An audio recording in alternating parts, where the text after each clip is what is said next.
Ah là là, quand je descends dans notre midi à nous, c'est-à-dire le Mâconnais, le sud de la Bourgogne, mais quel moment extraordinaire on peut vivre. Mais comment se fait-ce que vous ne soyez pas encore venus ici en vacances? C'est beau, c'est magnifique, il y a des églises romanes, il y a des superbes terroirs, des vins pas bien chers, de bons vignerons, des décors pas possibles, hein, Solutré, Vergisson derrière nous, des roches préhistoriques, il y a tout pour passer de bons moments. Il manque que la mer, mais vous valez mieux que ça. Ici, on est en Bourgogne du Sud, on est sur le secteur des Pouilly-Fuissé. Je ne suis pas venu avec n'importe qui pour vous en parler.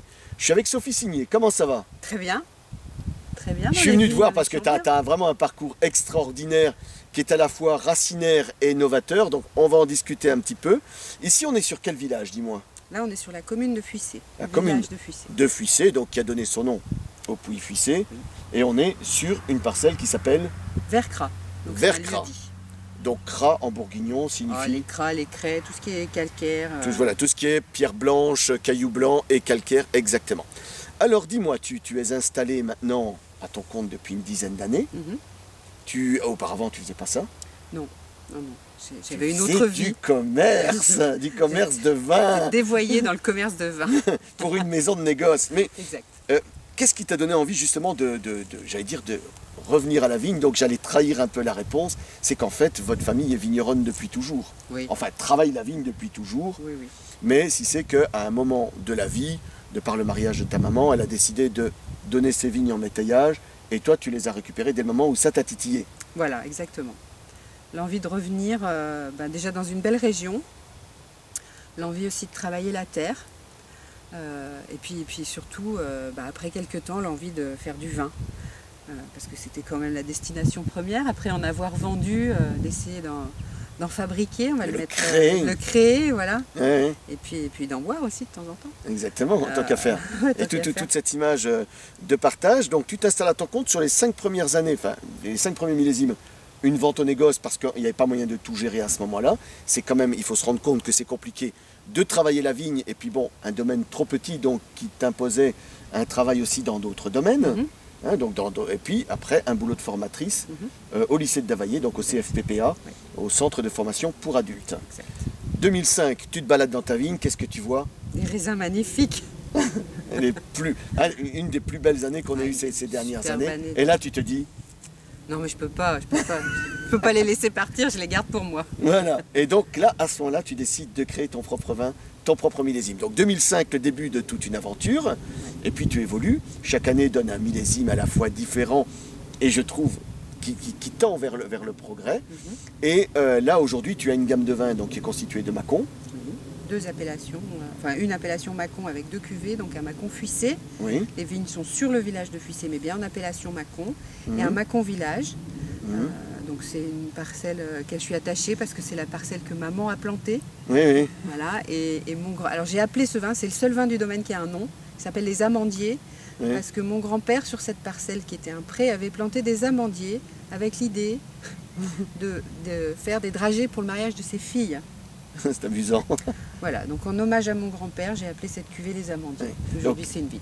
Des Pouilly-Fuissé, Vercras. Voilà, Pouilly-Fuissé, Vercras. Ouais. Une cuvée de Pouilly-Fuissé classique, que nous on appelle classique, qui sont toutes issues d'une même zone de parcelle qui est Verchannes, avec des sols complètement différents pour les 3 parcelles. Verchannes, c'est un vrai puzzle géologique. Ouais. Hein. Du caillou, de la terre. Il y a de la terre, il y a des choses en profondeur, il y a des choses... Quelques sables vers le bas. Oui, on est vraiment sur des choses très intéressantes, ça fait des jolis vins. Et puis, ta petite affaire de négoce qui va démarrer avec un Saint-Véran qui, franchement, mes amis, si vous aimez j'ai envie de dire les vrais Saint-Véran, parce qu'il y a des Saint-Véran copains, souriants, tout en fruits, et puis il y a des Saint-Véran de terroir. Ceux qui viennent vers le haut, là-bas, on a quand même des Saint-Véran avec une certaine minéralité, de la complexité aromatique, et là, on est en place sur le pamplemousse sur ce Saint-Véran. Ah ouais, celui-là, ouais. Enfin, ce que je disais tout à l'heure, même mon fils qui a 12 ans, qui vient de temps en temps à la cave, m'a dit mais c'est pas possible, t'as mis du sirop.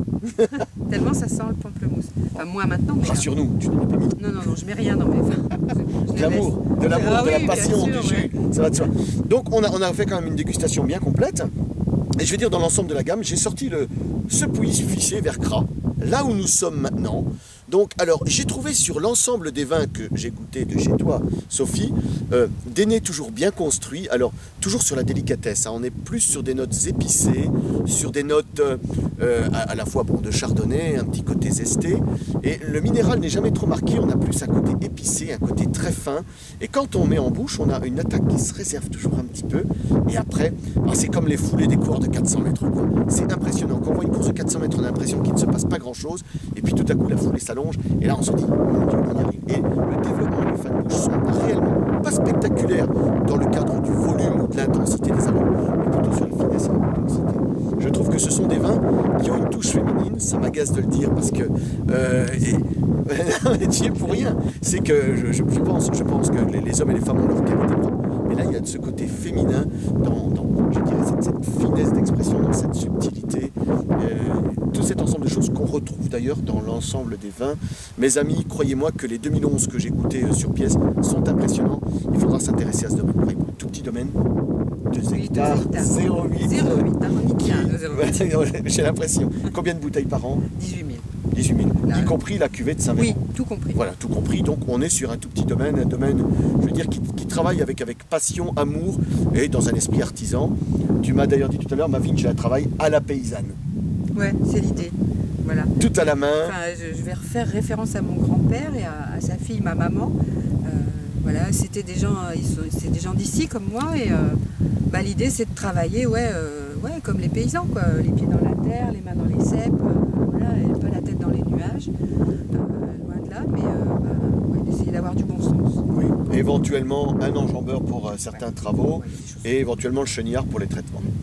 Et là encore, un travail hyper raisonné, pas d'antipourriture, pas d'insecticides, on essaye d'être le plus proche possible du sens du terroir et de la nature. Bon, dis-moi Sophie, on va faire un truc, hein, on va quitter cet endroit-là pendant quelques temps, on va se projeter dans 20 ans, on revient ici en 2032. Moi j'aimerais savoir où tu aimerais en être, toi, avec ton domaine, et comment tu aimerais voir évoluer l'appellation et puis la Bourgogne. Alors... Eh oui je vais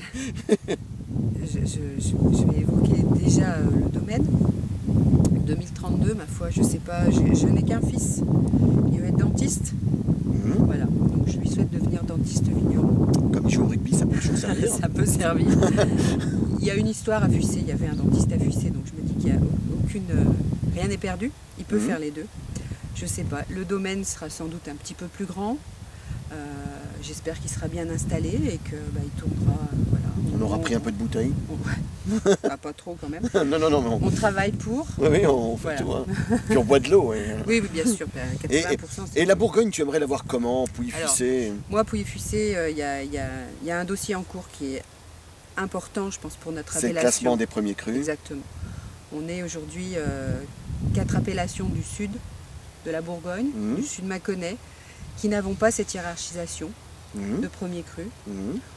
Je pense qu'on a fait la preuve par nos terroirs, par nos vins, que cette hiérarchisation, elle existait et qu'aujourd'hui, on voudrait simplement la voir reconnaître.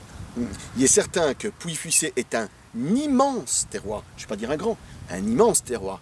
Certains vins en vieillissant deviennent bluffants au point où s'approcher vraiment, aller taquiner les vins de la Côte de Beaune, donc du fameux triangle d'or, Meursault, Puligny, Chassagne.